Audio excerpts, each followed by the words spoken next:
ജീവിതം ഒരു യാത്രയാണ്. ഈ യാത്രയിൽ ദുഃഖങ്ങളും സന്തോഷങ്ങളും സമ്മിശ്രമായതാണ് ജീവിതം.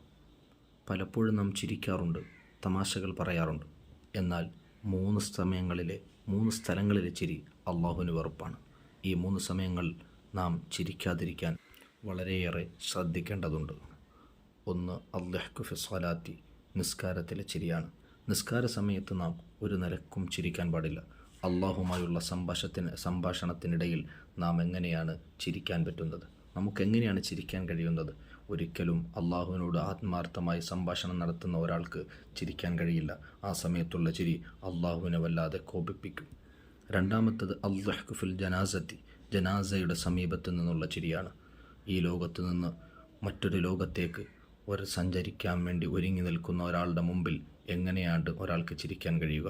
മരണത്തെക്കുറിച്ച് ഓർക്കുമ്പോൾ, ഖബറിനെക്കുറിച്ച് ഓർക്കുമ്പോൾ, ആഖിറത്തെക്കുറിച്ച് ഓർക്കുമ്പോൾ ആർക്ക്, എങ്ങനെ, എപ്പോൾ മനസ്സ് തുറന്ന് ചിരിക്കാൻ കഴിയും? അള്ളാഹു നമ്മുടെ സ്വഭാവം നന്നാക്കി തരട്ടെ. മൂന്നാമത്തെ ചിരി അദ്ദഹ്കു ഫിൽ മഖ്ബറത്തി, മഖ്ബറയിൽ നിന്നുള്ള ചിരിയാണ്. മഖ്ബറയിൽ മഹാന്മാരുടെ ചാരി നിന്ന്, ഖബർസ്ഥാൻ്റെ അടുത്തു നിന്ന് നാം ഒരിക്കലും ചിരിക്കാൻ പാടില്ല. ഈ മഖ്ബറയും ഖബർസ്ഥാനും ജനാസയും എല്ലാം നമ്മെ ഓർമ്മപ്പെടുത്തുന്നത് ആഖിറത്തെയാണ്. ആഖിറത്തെക്കുറിച്ച് ഓർക്കുമ്പോൾ എങ്ങനെയാണ് നമുക്ക് ചിരിക്കാൻ കഴിയുക? അള്ളാഹു നമ്മെ നന്മയുടെ വരം പറ്റി ജീവിക്കുന്ന നല്ല മുത്തഖീങ്ങളിൽ ഉൾപ്പെടുത്തി അനുഗ്രഹിക്കുമാറാകട്ടെ.